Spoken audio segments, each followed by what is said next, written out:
길을 따라 걸으면 이야기가 흐르고 하루를 따라 흐르면 마음에 시 한 줌 꽃처럼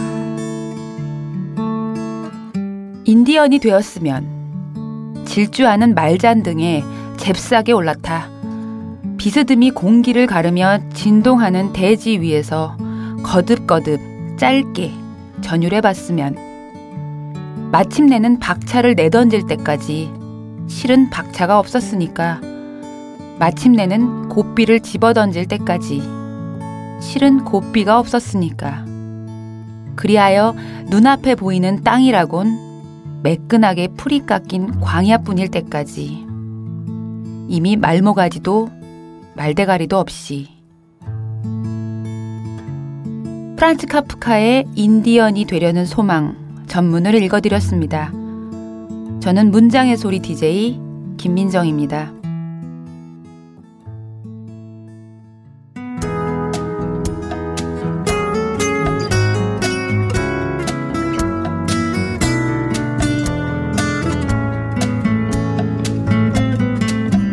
언어가 소통의 매개라면 언어는 할 수 있는 게 없었다. 시를 처음 마주하기 시작했을 때 나는 어떤 정념 같은 것들을 언어화시키는 게 시라고 믿었다. 그러나 언어는 매우 한정돼 있었다. 한정된 언어로 시를 쓴다는 것은 정념을 체계화하고 관습화하는 일에 불과했다. 결국 시를 통해 내 정념의 본질을 누군가에게 그대로 전달할 수 있기는커녕 내 스스로 그것을 고스란히 기록할 가능성도 없었다. 그러므로 이제 내 시의 언어는 일종의 색연필이면 좋겠다. 크레파스나 아크릴 물감 혹은 고무차륵이면 좋겠다. 누군가 함부로 벗어놓고 간 그림자나 만난 적 없는 사람이 바라보는 노을이면 좋겠다. 그래서 내 시는 그것들이 모여 만든, 그것들을 빚어 만든 딱 한 장의 그림, 딱 하나의 조형이었으면 좋겠다. 오늘 다락방 꿀단지에 꿀을 채워주신 분은 임경섭 시인입니다. 오늘의 꿀은 한마디로 다짐이네요.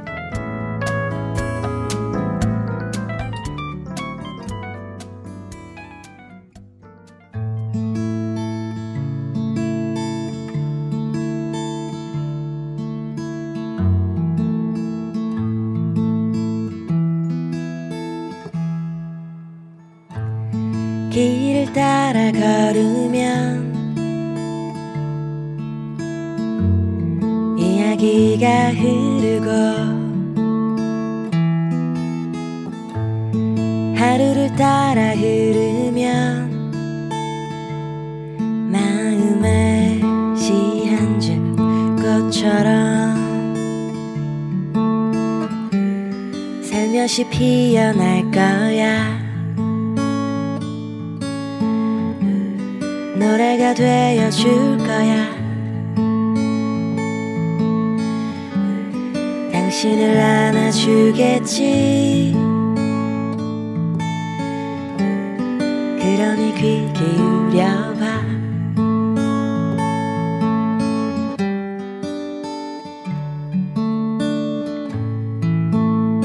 문장의 소리. 오늘 작가의 방에는 매우 매력적인 소설가 한 분이 방문해 주셨습니다. 유령이 신체를 얻을 때라는 첫 번째 소설집을 들고 나오신 아주 아리따운 분이신데요. 박민정 소설가 나오셨습니다. 안녕하세요. 네, 안녕하세요. 아, 정말 예쁘네요. 그런 얘기 너무 많이 들었을 것 같아서 약간 생략을 하고 책이 나왔죠. 네, 이번에 8월 말에 출간됐습니다. 그렇죠. 조금 더울 때 나왔는데 추워졌어요. 그죠? 네. 첫 책인데 제가 좀 양력을 좀 읽어드릴까 해요. 네. 또박또박 읽어볼게요. 1985년 서울에서 태어났다. 중앙대 문예창작학과와 동대학원 문화연구학과를 졸업했다. 2009년 작가세계 신인상에 생시몽 백작의 사생활이 당선되어 등단했다. 85년생이시잖아요. 네. 이제 그러면 올해 몇 살이죠? 올해 이제 딱 30 됐습니다. 30이 되니까 어때요? 30이 이제 끝나가고 있는 거죠? 네, 이제 30도 끝나가고 있어요. 네. 어때요? 그 첫 소설 거기에 이제 나이 먹는다는 뭐 그런 얘기를 하고 했었는데 그때 그 소설 썼을 때 24살이었었거든요. 네. 근데 다시 30이 되어서 책이 나온 걸 보면서 그때 했던 생각들을 다시 봤는데 달라진 게 하나도 없고 지금도 생각이 달라진 게 하나도 없고 소설의 첫과 끝이 네. 24살부터 29살 정도까지 사이에 쓰여진 소설들인데 달라진 게 하나도 없다는 생각 때문에 역시 30이 되어도 변하지 않는구나라는 생각을 했습니다. 전 올해 39이라 40이 되는데 고등학교, 네. 중학교 때 하고 똑같아요. 네. 이게 철이 안 들었다는 게 아니라 가지고 있는 기본적인 이 베이스는 잘 안 바뀌는 것 같더라고요. 그래서 네. 나이 먹는 게 뭐 싫고 이런 게 아니라 그냥 똑같더라고요. 외모만 늙는 거지. 네, 그런 신체만 네. 좀 달라진다는 걸 느끼고 네. 생각은 정말 똑같은 것 같아요. 아니, 제가 왜 30을 얘기했냐면 제가 되게 일찍 봤어요. 그쵸? 네, 민정 네, 씨는 대학교 1학년 입학했을 때 내가 봤던 것 같은데. 네, 맞아요. 네. 근데 그냥 저 친구가 소설을 쓴다더라라고 했었는데 정말 어느 날 정말 데뷔를 또 일찍 했잖아요. 네. 네, 그래서 그냥 말수도 없고 그냥 소설 쓴다고는 하는데 정말 빨리 정말 저렇게 작가가 됐네라고 속으로 혼자 좀 놀랬고 대견하고 또 개인적으로는 후배잖아요. 네. 네, 그래서 혼자 좀 좋아하던 나 혼자 알지는 못했겠지만 나 혼자 좀 좋아했던 기억이 있는데 제가 좀 약간 궁금했던 게 문화연구학과가 뭐 하는데요? 제가 그 중앙대에서 선생님이랑 같은 문창과를 졸업하고 대학원을 같은 학교의 문화연구학과라는 데를 갔을 때 네. 그 문창과 교수님들이 막 학교에서 캠퍼스에서 만날 때마다 뭐라고 하시면서 이런 과가 진짜 있어요? 네. 전 이 학교 나왔는데 왜 몰라요? 네. 그게 좀 제가 입학한 거 2010년이었는데 생긴 게 이제 2006년, 7년 그쯤이어서 이게 뭐 배우는 네. 학과예요? 그러면? 너무 낯설어서 문화연구학과라는 거 어렵잖아. 네. 그게 국내에 그 이름을 가진 과도 아마 중앙대에 있는 그 과밖에 없다고 알고 있어요. 근데 여기서 뭘 배웠어요? 민정 씨는? 저는 결국 논문은 네. 매체 이론으로 졸업을 했는데 그러니까 매체 이론이라는 건 이제 매체 미디어에 관련한 모든 어떤 좀 어려운 이데올로기적인 뭐 그런 것들을 밝히는 뭐 그런 거라고 하는데 저는 이제 어쨌든 2012년에 총선이랑 대선을 보면서 그때 트위터라는 거에 대해서 트위터 안에서 이제 진보의 목소리가 되게 큰데 실제로 선거 결과는 진보가 망했다 이런 어떤 주제를 가지고 논문을 썼어요. 그래서 너무 부끄럽습니다. 부끄러운 게 아니라 나 너무 신기해서 물어봤는데 네, 그래서 그닥 과의 매력은 그냥 그렇네. 열심히 공부한 친구한테는 그러지만 근데 네. 소설을 쓰는 사람한테는 또 되게 나름 또 흥미로운 과가 되기도 했을 것 같아요. 이 뭐 논문 쓰고 하는 주제들도 그렇고 어쨌든 네. 사람을 좀 알아야 되는 과 같아서. 네. 예. 사실 저가 요즘 민음사에서 나오는 소설책들을 되게 좋아해서 네. 디자인에 저는 관심이 많아서 그 책 처음에 받았을 때 디자인은 어떻게 마음에 드셨어요? 네, 정말 너무 마음에 들었어요. 그래서 안에 있는 지금 보이지는 않지만 네, 그 커버를 벗기면 있는. 네. 그 네모난 어떤 판형이랑 어우러져서 그게 약간 비밀일기 같은 느낌이 나서 그쵸. 안에 것도 너무 예쁜데 안에는 사실 미리 책이 나오기 전에 보지는 못했었고 밖에 그 하얀색의 커버에 그 앞정이랑 뭐 못이랑 이렇게 폰트 타이포 디자인이 되어 있는데 이거를 처음에 이미지로 받아봤을 때는 이거 너무 좋아서 약간 눈물 날 뻔했어요. 정말? 네. 그러니까 제가 민음사에서 소설을 낸 친구들 것들은 뭐 저한테 보내주지 않으면 또 제가 사기도 하는 이유 중에 하나가 민음사의 디자이너들이 되게 행복하겠구나라는 생각을 좀 하는 게 진짜 자기가 하고 싶은 작업에 눈치를 안 보고 이 작가의 소설을 좀 읽고 하는구나. 라는 그 확신이 좀 들어서 이건 마음에 들었겠구나. 이게 왜냐하면 반전이 좀 많이 있는 편이잖아요. 커버 안에 있는 것이. 그래서 이게 정말 민정 씨한테는 어떤 느낌이었을까 그런 게 좀 궁금해서 눈물을 이렇게 흘릴 정도로 좋았구나. 네. 그 국내 디자인 중에서 이렇게 타이포로만 하는 디자인도 많이 없다고 하더라고요. 아니, 왜냐면 정말 어렵거든요. 한글 가지고 뭘 작업하는 맞아요. 게 어려운데 또 근데 생각해보면 제목이 쉽지 않아요. 그러니까 아주 어려운 제목도 아닌데 또 아주 쉬운 제목도 아니고 한 번에 이렇게 쉽게 들어오기에는 어른들은 이게 무슨 소리야 할 수 있는. 네. 그쵸. 네. 근데 제가 이 목차를 조금 보다 보니 제목을 지을 때 약간 민정 씨가 고민하는 지점이 좀 있는 것 같아요. 제목은 어떻게 보통 지으세요? 제가 사실 대학교 다닐 때 제목을 너무 못 지어서 맨날 좀 친한 이제 황인찬 시인 같은 경우는 저한테 제목 학원 좀 다니라고 그러고 제목 고자라고 얘기하고. 제목 고자? 네, 제목 고자라고 맨날 놀렸었는데. 지는. 그쵸? 근데 정말 그래서 좀 많이 기가 죽어서 제목에 좀 관념적인 게 탁탁 튀어나와 버리는 경우들이 많이 있어서 좀 고민을 하고 여러 번 좀 고쳐서 그리고 소설이니까 아무래도 제목을 보고 좀 읽기 싫으면 안 읽게 되는 경우도 있고 하기 때문에 그래도 소설에 있는 거를 그대로 많이 표현하기보다는 어쨌든 좀 사물이나 이렇게 좀 직물적으로 표현하는 것이 아니라 약간 풀어서 쓰려고 하면서도 너무 관념적이지는 않게라고 생각을 하는데 결국 좀 관념적인 것 같아요. 아니 제가 왜 제목 얘기를 했냐면 신래극 이후 고해 마지막 의식 유령이 신체를 얻을 때 생시몽 백작의 사생활 옛날 옛적 미국에서 기념일들 작물의 내력 굿바이 플리즈 리턴 이게 모르겠어요. 편견일 수도 있긴 한데 이렇게 제목을 지을 때 이 사람의 기운 같은 게 예를 들면 이게 데뷔작이 생시몽백작의 사생활이잖아요. 네.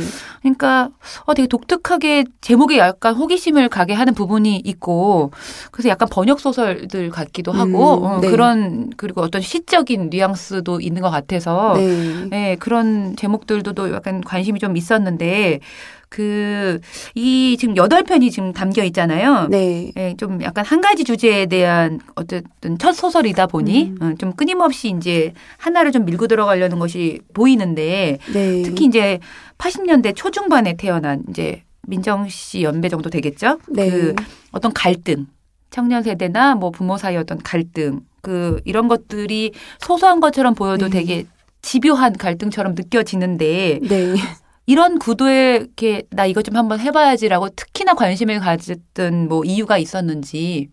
저는 소설을 이렇게 8편 모아놓고 보니까 그런 구도가 좀 명확하게 보인다고 많이 말씀해 주셔서. 네, 쓸 때는 잘 몰랐어요? 네, 잘 몰랐고 그런 쪽으로 회귀되고 있구나라는 생각을 좀 했었는데 이제 쓸 때는 사실 아무래도 내가 가장 좀 잘할 수 있는 이야기 쪽으로 갔던 것도 있는 것 같고 그런데 가족 간의 갈등이라든지 그런 거를 굉장히 의식하면서 썼던 것 같지는 않아요. 그런데 제일 많이 생각했던 거는 이제 시대적인 징후라든지 그런 걸 생각했었고 저는 이제 학교 다닐 때에도 문창과를 다닐 때에도 문학 공부를 사실 별로 열심히 하지 않고 좀 사회과학 서적 같은 걸 많이 읽었었는데 왜 이 시대의 징후가 지금 이렇고 현상이 왜 이럴까에 대한 생각을 하다 보면 2000년대 초반에 대학을 입학해서 다닌 어떤 세대로서 갖고 있는 의식이라든지 그런 것들이 소설에 어느 정도 반영이 됐던 것 같고 그런 한 가지를 생각하다가 좀 깊게 생각을 한 부분이 있어서 여러 소설들의 변주처럼 보여지는 것이 아닐까라는 생각도 좀 하게 됩니다. 이건 좀 약간 제가 던지고 싶어서 네. 동생이 모델이잖아요. 네. 왜냐면 어쨌든 부모와 뭐 어쨌든 네네. 자식 세대, 이 청년 세대적인 갈등 이제 어쨌든 그런 것들이 좀 나오다 보니 근데 저는 모델인 거를 봤는데 지금도 모델 활동을 계속 지금 한창 바쁠 때 아니에요, 그러면? 이제는 조금 성수기가 딱 지난 패션위크가 지나서 네, 패션위크가 딱 지나서 동생은 키가 몇이에요? 동생이 여자인데 태어나기를 4.8kg 이렇게 태어나서 지금 키가 179cm. 그러니까 자매인 거죠, 형제 관계가? 네, 모델하는 동생은 이제 여동생. 그러니까 딱 둘이에요? 셋인데 딸둘의 아들 하나인데 동생은 이제 저 밑에 있는 딸 여동생. 그러니까 제가 그걸 왜 여쭤봤냐면 어떤 집은 형제가 다 어쨌든 글과 관련된 일을 하는 집이 있고 또 어떤 집은 정말 제각각인 집들이 있는데 민정 씨는 제가 동생을 알아서 그런지 몰라도 이 집은 언니는 글 쓰고 동생은 몸으로 표현하고 약간 좀 비슷한데 다르기도 하고 다른데 또 비슷하기도 하고 네. 그런 점이 좀 느껴졌었는데 동생이 혹시 이 소설집 다 읽었어요?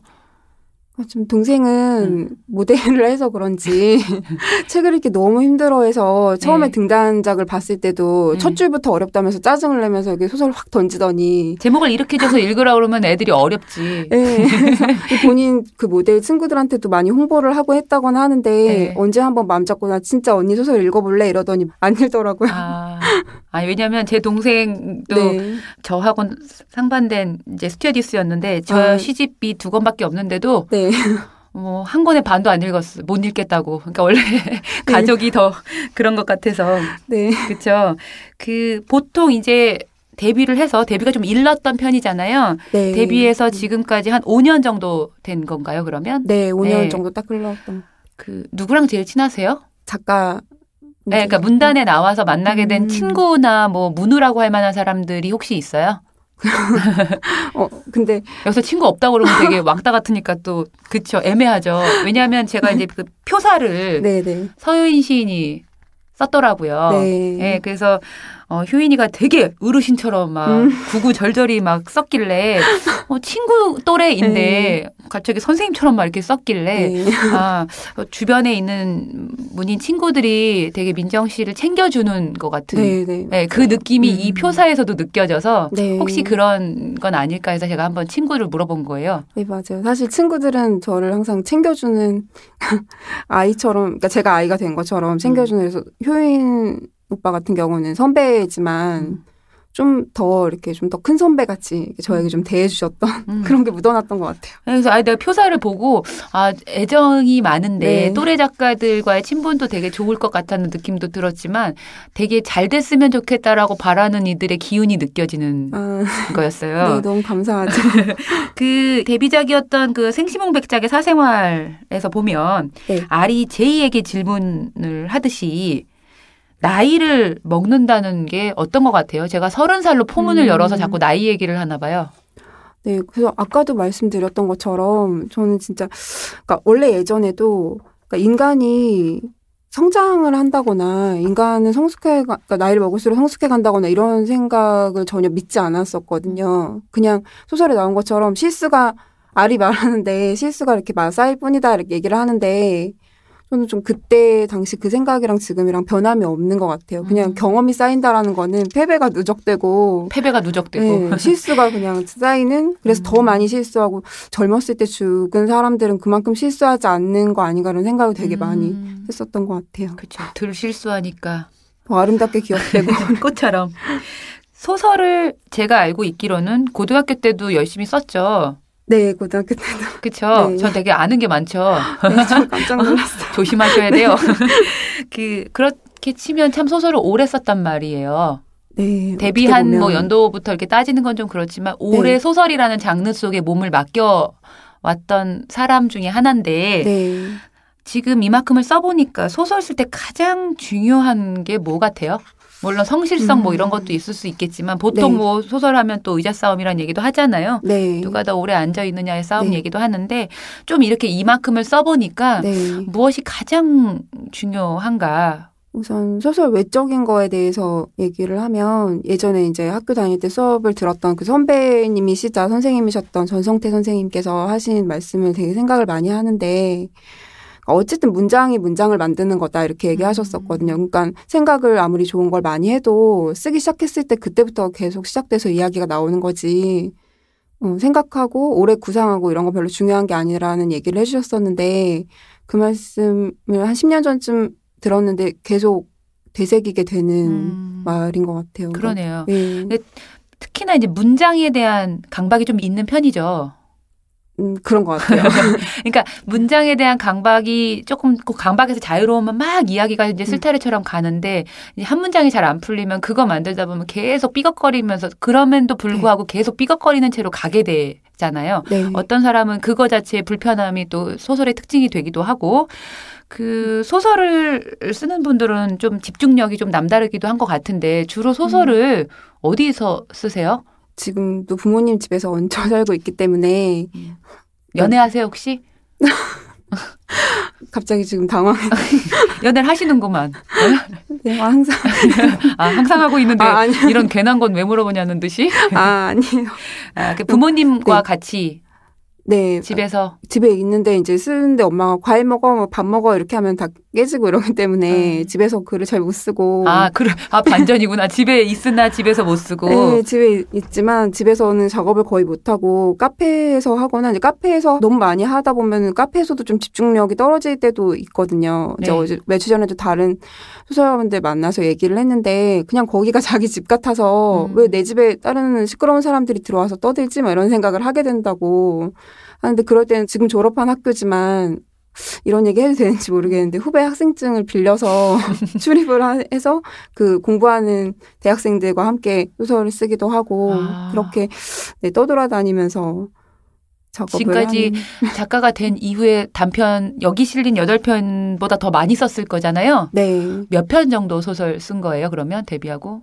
그러니까 이제 마음속에서 버린 것들이나 뭐 단편은 아마 2배 지금 이제 작품집으로 묶은 거 2배 정도 썼던 것 같고 장편도 쓰고 버리고 장편도 쓰고 버렸어요? 네, 그냥 마음에 너무 안 들면 고칠 수가 없더라고요. 그쵸. 그래서 그냥 버리고.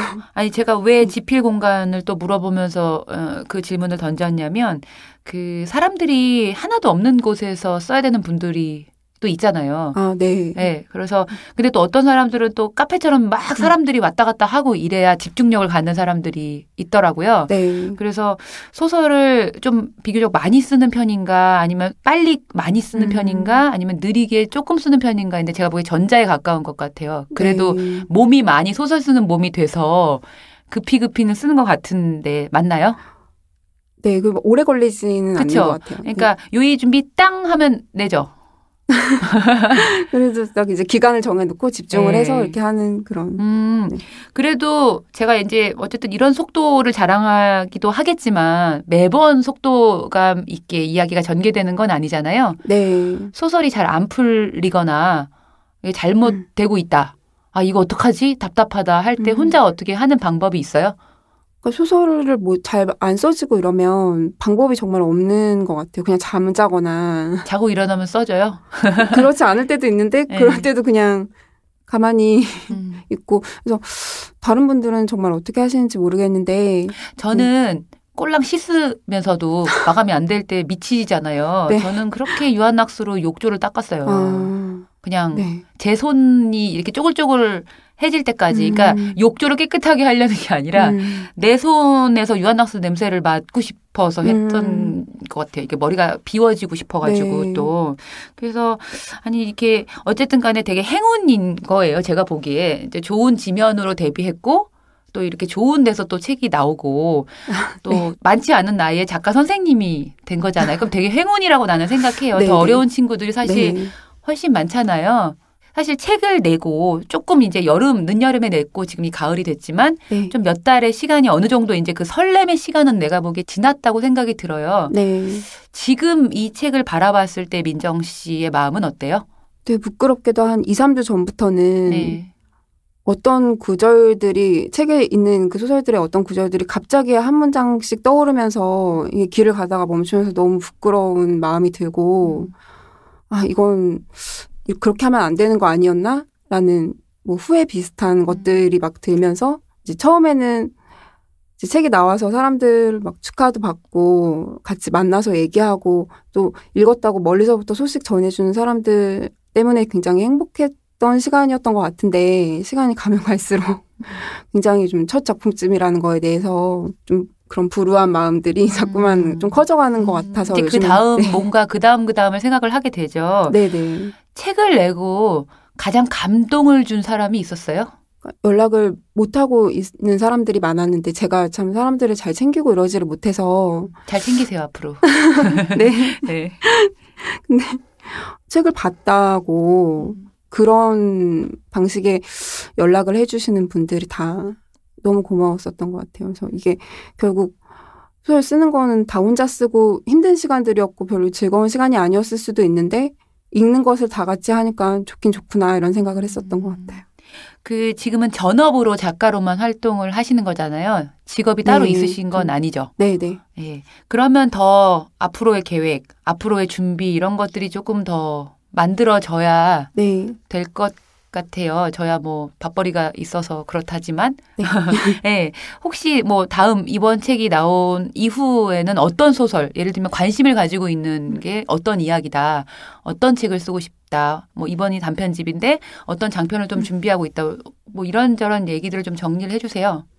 지금은 한 2년 전부터 2개 다른 장편을 쓰고 있었어요. 쓰고 있다기보다는 좀 2개를 동시에?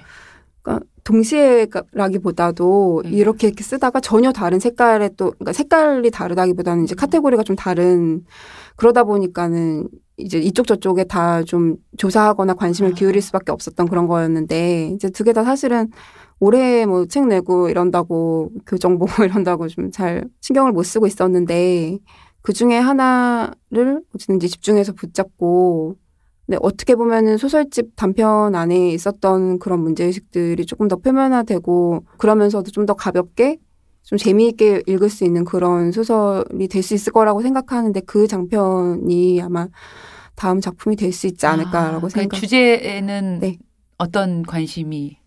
그러니까 간단하게 얘기하면 이 안에 있는 그러니까 지금 소설집 안에 있는 캐릭터들이 네. 조금 그 캐릭터보다 조금 더 나아갔다고 그러니까 성장했다기보다는 그냥 그 자기 자신이 사실은 제가 제일 많이 하고 싶었던 이야기가 지금까지 소설들에서 내가 너무 뭔가를 미워하면 그거에 대한 생각을 너무 많이 해서 결국 자기가 닮아가게 되는 그런 과정들에 대한 생각이 많았는데 여기서는 미워하기만 하고 자기가 좀 닮아가는 부분들을 어렴풋이만 깨닫는 정도였다면 완연히 좀 닮아간 자기 자신을 보는 그런 인물이 성장이 요만큼 되어 있는 것들이 보이겠구나. 네, 일종의. 근데 여기서. 그 성장이 아까 말했듯이 패배의 축적이기 때문에 더 회한을 느끼는 그런. 그래요. 제가 자꾸 이렇게 옆구리 찌르고 등 찔러도 꿈쩍을 안 하시는 걸 보니 나보고 나중에 책 나오면 보세요 이런 것 같은데 여기 오늘 문장의 소리를 듣고 있는 청취자분들은 아마 박민정이라는 작가가 있었구나라는 분들도 네. 계실 거고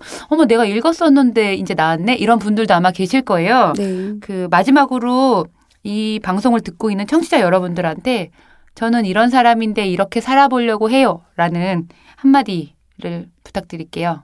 네, 문장의 소리를 청취하시는 분들이면 그 문학에 관심이 많으시고 또 직접 창작을 하시는 분들이 많으실 것 같아요. 항상 생각하지만 저 대학생 때 문장의 소리를 들었던 제가 그렇듯이 그래서 소설이든 시에든 관심이 많으신 분들이니까 여러 작품들을 읽고 계실 텐데 제가 만약에 작품집을 일독하신 분이 계신다면 그런 인연으로 만나게 된 걸 너무 감사하게 생각하고요. 또 소설가로서의 저는 이제 지금까지 조금 뭔가 보여드렸을 수 있을지 모르겠어요. 아직 아무것도 사실 하지 않은 것 같거든요. 겨우 한 줄 쓴 정도라고 생각을 하는데 한 줄은 아니지.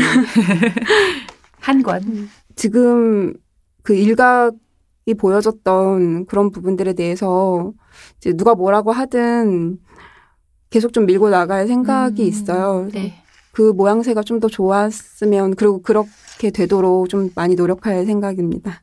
네. 마지막으로 제가 보니까 부모가 되지 않음으로써 부모를 거부하는 박민정식 앙팡 테리블. 이렇게 어렵게. 앙팡 테리블이라는 단어가 오랜만에 나왔죠. 네. 너무 오랜만에 이 단어를 봐서. 네. 앞으로도 저는 사실 이 단계, 그러니까 본인이 스스로 성장이라는 것들을 깨닫고 있기 때문에 아마 그 보폭이 더 커질 거라는 기대가 되네요. 첫 책이죠. 유령이 신체를 얻을 때 이제 무슨 일이 생기는지 독자 여러분들이 관심을 많이 가져주셨으면 좋겠고요. 또 다음 소설을 쓰기 위한 행보에 또 응원을 많이 하겠습니다. 오늘 긴 얘기 나눠주고 와주셔서 감사합니다. 예, 수고 많으셨습니다. 네, 감사합니다. 안녕히 가세요.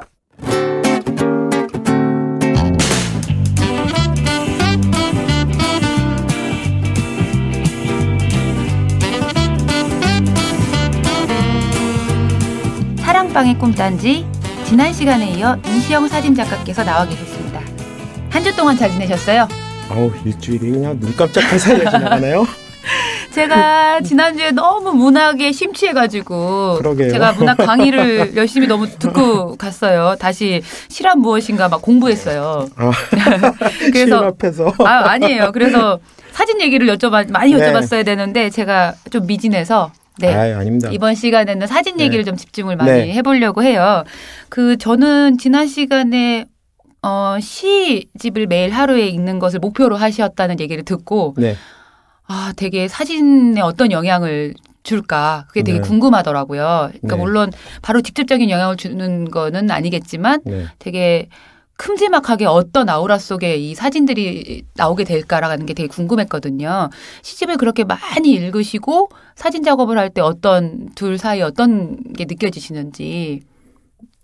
좀 더 구체화되는 거죠. 가령 시라고 하는 것이 직접적으로 사진에 영향을 주진 않아요. 대신 사진이라고 하는 거는 결과물로 나오는 거기 때문에 사실 찍는 사람, 작가의 어떤 내면을 반영을 한다고 생각이 되거든요. 그랬을 때 시라고 하는 거는 그 작가 자신의 어떤 본성에 대해서 조금 더 잘 알거나 깊게 들어가는, 그러니까 사진의 영향을 보다는 자기 자신을 조금 더 세련되게 가꾼다라고 해야 되나? 그런 부분에 대해서 영향을 주는 거죠. 그러면 사진을 지금 그러니까 본격적으로 하신 지가 얼마나 되신 거예요? 올해로? 글쎄요. 딱히 언제부터 요이 땅 이런 식으로 해서 시작된 게 아니기 때문에 정확히는 모르겠어요. 첫 개인전은 2006년도에 했었거든요. 그래도 이게 마음가짐이 다르잖아요. 작가로서 이렇게 출발되는 지점에 대해서는 본인이 알지 않나요? 글쎄요. 저는 가끔씩 직업이 뭐예요라고 물을 때 굉장히 난감해해요. 그래서 제가 뭘 물어보기가 되게 눈빛만 바라보고 뭘 물어보기가 되게 어려워요. 뭘 던져도 글쎄요 하실까 봐. 저도 그러니까 쉽고 편하게 뭔가 이렇게 말씀을 드렸으면 좋겠는데 저도 정확하게 정리를 못 하겠어요. 그러니까 끊임없이 그런 생각은 해요. 가령 우리가 무엇인가를 한다라고 하는 것이 직업을 가지고 간다라는 것, 사회에서 유익하고 유용한 직업을 갖는다라고 하는 건 굉장히 쓸모가 있겠지만 세상의 작가들처럼 쓸모없는 인간들은 없거든요. 네. 그러니까 사회적으로 보면요. 그렇죠. 아무런 의미 없는. 근데 사실은 그런 사람들에 의해서 세상이 훨씬 더 풍요로워진다는 생각을 하거든요. 네네. 아니 제가 그걸 왜 여쭤보려고 했냐면 사진을 어느 정도 그래도 내 이름을 걸고 내 작업을 한다라고 해보니 사진의 매력은 어떤 데 있더라라는 그 지점이. 사진은 사실 굉장히 게으르고 귀찮아하는 사람들이 할 수가 있어요. 사진이요? 네. 부지런해야 되지 않나요? 아예 그렇지 않아요. 굉장히 게으른 사람들이 할 수 있어요. 전 되게 부지런한 사람만이 할 수 있는 일이라고 생각했거든요. 부지런한 사람들은 상업사진을 찍겠죠. 그러니까 게으른 사람들이라고 하는 거는 기다릴 줄 아는 사람들인 거예요. 그러니까 어디에 한 장소에 가서 한 장면을 잡기 위해 하루든 이틀이든 끊임없이 뭔가를 기다릴 수 있고 그러고서 공치고 그냥 아무것도 못하고 올 수도 있고. 그러면 사진을 통해서 그 어떤 기다림을 몸이 많이 이제 배우게 됐겠네요. 그렇죠. 네. 그러니까 한 대상을 오래 바라볼 수 있는 관조도 생기지만 달리 말하면 어떤 끈기도 있을 것 같아요. 어떤 대상에 대한 끈기? 네. 그런 것이 절로 몸에 배게 되지 않았나. 그렇죠. 네. 그리고 그런 게 이제 어떤 사진을 찍는 어떤 조건? 그러니까 기다린다라고 해서 내가 이때를 기다릴 거야 해서 어떤 끊임없이 그런 거 있잖아요. 내가 개기 일식이나 월식을 찍기 위해서 그 시간대에 기다리고 대기를 하고 있겠다. 이런 식의 작업을 하는 사람들은 하루든 이틀이든 가령 천체 운행 사진을 찍기 위해서 12시간씩 카메라 옆에 서 갖고 있는 사람도 있는 거고. 근데 그런 것보다 사실 기다린다라고 하는 것에서의 가장 큰 장점은 가장 누구보다도 빠르게 모든 것들을 포착한다라는 거예요. 그게 굉장히 뭔가 역설적 같지만 그 기다림을 통해서 다른 사람들이 보지 못했던 것 이런 것들을 아주 빠르게 캐치를 해요. 그러니까 빠르고 크게 보고 기다리는 거겠죠. 일단 보고. 그렇죠. 그 전시를 하면 어쨌든 사람들이 보러 오고 이제 사진을 이제 사가기도 하잖아요. 주로 사진을 좋아하는 분들은 어떤 분들인 것 같으세요? 이렇게 직접 와서 이제 구입도 하시고 이런 분들을 이렇게 보면 층을 알 수 있잖아요. 그게 참 장단점이 있는데요. 사진이 마음에 들어도 섣불리 뭔가 물어보질 못해요. 제가 무서운가 봐요. 안 무섭다고 말을 할 수는 없을 것 같아요. 그래서 요즘 새로운 저의 그 멘트 중에 하나는 물지 않아요. 해치지 않아요. 그 말이 더 부담스럽다니까요. 제가 보기에는. 아니 왜냐하면 정말 그게 느껴져요. 왜냐하면 이거 되게 갖고 싶은데 네. 얼마인지 물어보는 것도 예의가 아닐 것 같고. 그게 사실은 네. 굉장히 정당한 거예요. 그리고 작가들한테는 굉장히 반가운 소식이기도 하고. 네. 근데 그거 소식이 그 뭔가 순수한 목적에 의해서 뭔가 걸려있는 거에 대해서 가격을 얘기한다는 게 신뢰인 것 같다라고 생각은 저도 다른 전시장을 가면 하시죠. 네. 네, 그런 생각이 들고 근데 너무 갖고 싶은데 너무 비쌀까 봐 느껴지는 그런 절망도 있거든요. 그러니까 그냥 네. 에이 여기서 보고 말자. 근데 집에 가서 계속 생각나는 작품들이 있어요. 네. 물어나 보고 올 걸 막 이런 그렇죠. 거 있잖아요. 그게 물어보는 게 맞아요. 그리고 작가들이 사실은 그런 걸 물어보면은 어떻게 돈 얘기를 할 수 있어요? 이런 작가들은 없어요. 다 굶고 있기 때문에 오늘은 고기 반찬 먹겠구나 이 생각을 하죠. 그래도 많이들 오셔서 구입을 하시는 편이세요? 전시가 어떻게 좀 잘 되시는 편이세요? 이런 거 너무 물어봐서 죄송하지만. 꼭 그렇진 않은데요. 그래도 전시할 때마다 작품이 꼭 한 점 이상씩은 팔렸어요. 그러니까 뭐 그룹전을 해도 제 작품만 나간 그런 경우도 있고요. 그 지난 시간에 네. 그 첫 개인전 때 사람의 얼굴을 네. 찍었다고 하시고 얼굴에 대한 얘기를 되게 많이 해주셨었는데 네. 사람의 얼굴들을 좀 찍다 보면 어떤 생각을 좀 하게 돼요? 가장 그 사람다운 모습을 찍고 싶다라는 거였어요. 이거는 제 자랑이 아니라 객관적으로 누구나가 저한테 오빠는 형은 대부분 후배님은 인물 사진이 제일 좋아라고 얘기를 하는데 저는 그 이유는 되게 단순하다고 생각을 해요. 내가 찍으면 이런 모습이 안 나오는데 왜 제가 찍으면 이런 모습이 나오지? 이거는 가장 그 사람다운 부분. 우리는 흔히 얼굴을 봤을 때 네. 익숙한 얼굴이니까 나는 얘를 찍으면 얘가 누군지 알아라고 얘기하지만 제3자가 그 사람을 봤을 때 과연 그게 그 사람일까? 하지만 누가 봐도 그 사람일 수 있는 게 그 사람만이 어떤 사람이라도 그 사람만이 짓는 고유한 어떤 표정들이 있어요. 그러니까 인물 사진을 찍을 때 가장 중요하게 생각하는 것을 뭐라고 보시는 거예요? 제가 그 사람을 보고 느꼈던 부분에 대해서 가장 그 사람답다고 생각되는 그 얼굴. 그 사람답다. 그 왜냐하면 되게 어려운 거잖아요.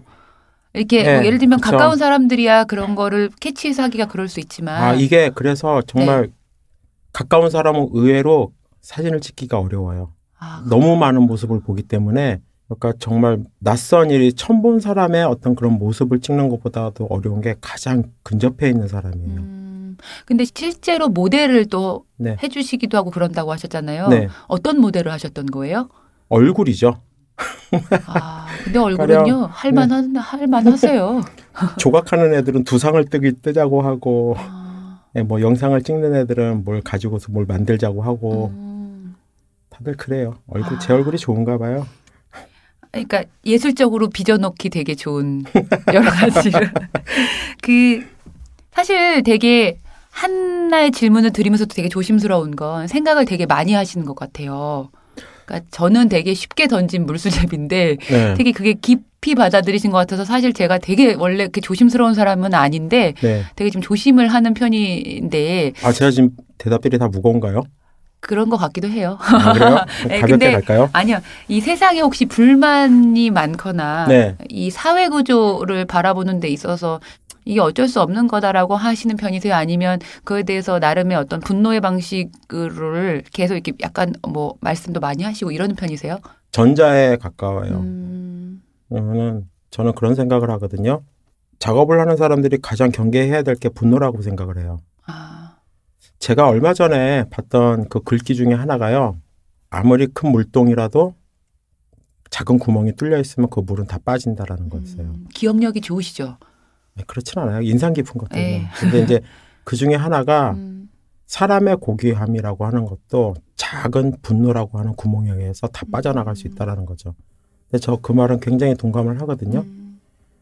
사실 사람이 분노나 증오에 의해서 뭔가를 이룰 수는 없어요. 아무리 세상이 어둡고 혼탁하거나 정말 불만족스럽다 해도 그럴수록 작가는 자기의 역할, 그래도 세상은 아름답다라고 얘기할 수 있는 그 자기만의 것을 끄집어내는 게 작가들의 역할이라고 생각을 해요. 그 사진 찍으실 때 뭐 인물뿐 아니라 네. 사물도 좀 찍으시잖아요. 많이 찍죠. 이시혁이라는 사람을 어떤 사물에 비유한다면 왜냐하면 다른 사물을 많이 관찰했을 거니까 가장 무엇에 가깝다 이런 대입을 해보신 적이 혹시 있으신지? 한 번도 없어요. 대입을 한 번도 안 해보셨어요? 네. 대입 좀 해보셨어야 되는데. 더군다나 사물에 대입을 하라니까. 네. 아 저는 그런 거 되게 자주 해보거든요. 아 사물에 대입하시면 저는 뭐가 가장 적당할까요? 저는 되게 바위 같아요. 아 바위요? 네. 아 큰 바위 얼굴이라는 소리를 좀 듣긴 했어요. 아니 그러니까 그 바위가 얼굴로는 바위죠. 근데 약간 어떻게 들어 올리기도 어렵고 그러니까 세월 이런 것들을 몸으로 다 이렇게 받아내서 이렇게 밋밋한 것처럼 보이지만 꿋꿋한 애들이잖아요. 어떻게 들어 올리기도 어려워요. 되게 힘든 그런 사람들이 되게 힘들거든요. 겉은 그냥 무난해 보이는데 막상 들어 올리려고 치면 꿈쩍도 안 하는 사람들이 있어요. 그래서 약간 그런 거칠은 이렇게 만지면 거칠은 그런 바위가 좀 생각이 나서 사실 저는 많은 대입을 저 스스로한테 막 여러 가지 뭐 어느 날은 뭐 성냥개비가 됐다가 어느 날은 또 불곰이 됐다가 막 이런 것들을 많이 해보거든요. 근데 사진을 찍으시면 어떤 대상을 정말 먹잇감처럼 보고 계시니까 그런 생각을 하실 때가 있지 않나. 오늘 가서부터 생각을 좀 해보세요. 네, 그럴게요. 네, 도움이 되실 것 같아서 제가 약간 팁이라면 사진을 찍으면서 아, 내가 이거 왜 하필 사진했을까 하고 많은 일 중에 이렇게 후회하신 적은 한 번도 없어요. 근데 이런 대답이 올 것 같아서 지금 질문을 그러니까 어떤 감정적 후회할 변화가 일이었으면은 후회하는 순간 전 다 그만둬요. 진짜요? 네. 그러면 그 감정이 늘 이렇게 이러세요? 아니 그렇진 않죠. 저는 후회도 했다가 막 분노도 했다가 막 이런 것들이 늘 이렇게 끊임없이 이렇게 일어나거든요. 제 안에서. 화가 날 일이 있으면요. 대부분 사람들 간의 일이잖아요. 네. 그럼 그 자리에서 화내요. 그냥 저는 그 대신 정말 심하게 내면은 제가 봐도 굉장히 무섭기 때문에. 그러면 사진을 내가 이 일을 왜 했어? 아 너무 힘들어 이런 적이 없으시구나. 네. 없어요. 대부분 후회할 만한 것들은 없고 단지 이제 약간 직업병처럼 뭔가 이제 그런 거죠. 이제 이 손목 같은 경우가 이제 카메라 때문에 다 나갔거든요. 네. 그래서 항상 이렇게 밴드를 묶어요. 손목이 너무 아파가지고. 이제 뭐 그런 거 외에는 아 밴드를 묶는 거 말고는 고통이 별로 없으시구나. 그렇죠. 너무 행복하시네요. 전 그래서 이 코너가 좋아요. 이대로가 좋아요라는. 제가 보기에. 무엇이든지 이렇게 되게 신중하고 진중하게 세상을 바라보기도 하고 그래서 어떤 행보를 하시는 것 같기도 해요. 그러니까 예를 들면 아까도 말씀하셨지만 책을 조금 대하는 자세 뭐 이런 것들이 좀 있으시잖아요. 앞으로 어떤 일을 하는 사람이었으면 좋겠어요? 앞으로요? 사진을 하되 어떻게 뭐 책을 읽되 어떻게 아주 근접하게 보면은 앞으로의 계획이라고 하는 거는 제가 이제 읽는 책들을 시집들에 관해서는 필사를 하는 게 이제 저의 목표예요. 아니 왜 사진 하시는데 왜 자꾸 시를 베끼시고 그러세요? 왜냐면은 사진은 이미 저만으로도 충분하거든요. 아, 네. 필사는 건 왜 하시는 거예요? 그건 제가 부족하니까요. 사진은 이미 이제 안 해도 된다. 네. 자신감 있으시다. 네. 너무 있어야진다. 제가 말문을 잊지 왜냐면 난 너무 어떻게 저렇게 할 수가 있지 이런 생각을 하고 있는데. 자기 작업에 있어서 그만한 자신감이 없으면은 이 나이까지 끌고 오지 못했어요. 저 때려쳐야 될 것 같은데요, 저는 그러면.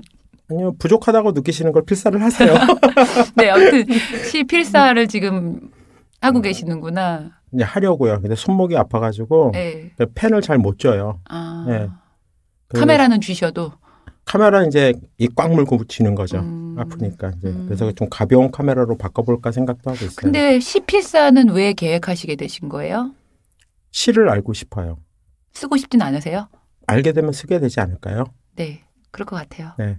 그 사진 계획은 또 따로 없으세요? 뭐 전시라든지. 전시 이제 이번에 이제 어저께 들은 정보가 문예위, 문화예술위원회에서 이제 지원금 신청 기간이 난리가 났더라고요. 14일까지라고 해서 제가 얼마 전에 그 파주에서 시인들 그 북소리 행사 파주. 그때 오셨었어요? 네, 그때 가서 시인분들께 이제 제가 갖고 있던 시집들 다 사인 받고 인사도 드리고 그리고 이제 프로필 사진들을 다 찍어드렸어요.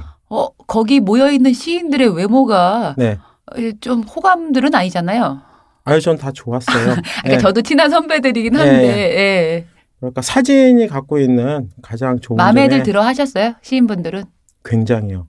멋있게 찍어주셨나 보다. 그들한테 가질 수 없는 얼굴들이 나왔나 보다. 그들의 모습인 거죠, 사실은. 그러니까 제가 시집을 보다 보니까 제일 불편했던 게 그거거든요. 이 양반들은 평생을 글을 쓰면서 어떻게 자기 사진 하나 못 갖고 있어. 그리고 시집에 아니 그건 그럴 수밖에 없어요. 누가 찍어줘야지. 그러니까 그 부분이에요. 그러니까 읽다 보니까 네. 이 사람들, 이 양반들 프로필 찍어야겠다. 이거는 시집에 대해서 독자들의 결례다라는 생각을 했어요. 좋은 시가 있으면은 그 시 자체가 그 시인의 모습일 수도 있겠지만 사실은 그 얼굴을 기억하고 싶은 거는 사람들의 본성이거든요. 그럼 앞으로 시인들을 이렇게 계기가 되면 네. 이제 얼굴을 프로필을 좀 찍어주실. 그래서 제가 거기 페이스북에 글도 올려놨어요. 그래서 앞으로 제가 이제 이사를 얼마 전에 했거든요. 이사 정리되면은 나는 이리카페 지방령이니까 오셔라. 사진을 그 무료로 시집 들고 와라. 시집만 들고 가면 사진 찍어주는 거예요? 네, 시집을 촬영비로 대신 받겠다. 그래서 지금 박지용 시인이라든가 그 몇 분이 다 예약을 하셨어요. 멋있게 찍어주기를 바라는 사람들이다. 그래도 괜찮죠. 강렬한 외모, 이목구비를 가진. 그래서 멋지네요, 진짜. 시집을 가져가면 프로필 사진을. 저 사진은 늘 제가 돈을 못 버는 것 중에 하나가 보통 프로필 사진을 찍으면 30 정도 돼요. 근데 저도 사진을 꽤 오래 찍어왔고 그분들도 시를 오래 써왔으니까 물물교환인 거죠. 저 예전에는 사진 찍으면은 계란으로도 대신 받고 된장국으로도 대신 받고 막 이랬어요. 진짜? 네, 줄 수 있는 걸 줘라. 내가 줄 수 있는 건 갑자기 급 호감이 막 드시는데요. 내내 어렵다가. 그럼 저도 시 가져가면. 물론이죠. 살 좀 빼고 갈게요. 편하실 대로요. 나중에 시인들만 모아서 전시 한번 하셔도. 그래서 그걸 계획을 하고 있어요. 그걸 아르코에 지원. 네, 그래서 무조건 뽑아주면 좋겠다. 우리한테도 좋은 일일 것 같은데. 네. 잘 되셨으면 좋겠어요. 그래서 이제 빨리 계속 좀 서류 쓰는 거 저 엄청 싫어하는데 그걸 해보고 그 다음에는 그 나머지 시인들 만날 수 있는 한 최대한 그 전윤호 시인께서 최대한 많이 소개를 시켜주시겠다는 약속을 하셨거든요. 아니 우리한테 좋은 일이죠. 이런 정보가 알려지면 우리들 얼굴을 가진 게 별로 없으니까. 하다못해 문정희 선생님도 그게 없으시더라고요. 그래서 사진은 많은데 네, 선생님이 마음에 드셔 하는 프로필이 아마 없으실 거예요. 그리고 이제 근래 사진으로 뭔가 이제 신간이 이번에 응이라고 하는 시집이 나왔잖아요. 거기 들어가는 사진 혹시 찍으셨어요? 아니요. 그것도 이미 책에 나왔는데 옛날 프로필들이라. 그래서 이거 되게 심각하구나라는 생각을 했어요. 그래서. 기대 많이 할게요. 응원도 하고 저도 한번 찾아가서 뵙고 우르르. 오늘 이렇게 지난주에 이어서 2주 동안 사진 얘기와 더불어 시 얘기, 문학 얘기도 많이 해주셨는데 마지막으로 이 방송을 듣고 계시는 분들한테 사진과 글과 포함해서 한마디 말씀을 좀 해주세요. 사진을 찍으시던 글을 읽으시던 행복한 일을 하세요. 그리고 행복하게 찍으시고 행복하게 읽으세요. 저만 지금 뵙고 있어서 그 복장만 그러시면 종교하시는 분 같은 마무리를 해주셔가지고 사실 2주 동안 제가 더 많이 배운 시간 같아요. 제가 너무 경청을 하느라고 진행자의 본분을 잊은 것처럼 그랬었는데 제가 또 이리카페로 직접 가서 뵙기도 하고 좋은 계획이 있으면 같이 동참하기도 하고 많은 시인분들이 좀 알고 좋은 인연으로 이어졌으면 좋겠는 생각이 좀 드네요. 네, 그렇죠. 2주 동안 나와주셔서 감사하고요. 반갑습니다. 감사합니다. 네, 안녕히 가세요. 네.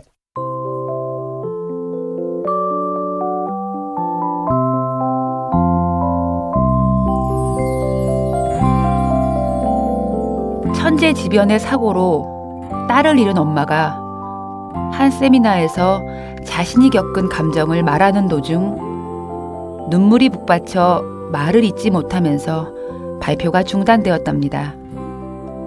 그랬더니 사회자가 슬며시 곁에 다가와 물컵을 건네주면서 속삭이듯 말했다지요. 눈물도 말이에요. 적절한 타이밍에 눈물도 말입니다. 같은 지혜와 아량을 발휘할 사람이 곁에 있다면 축복입니다. 가방 속에서 꺼내 읽어드린 한 권의 책. 오늘 제 가방 속에 들어있던 책은 정혜신, 이명수 부부의 홀가분이었습니다. 지금까지 저는 문장의 소리 DJ 김민정이었습니다. 다음 주에 올게요. 저 갈게요.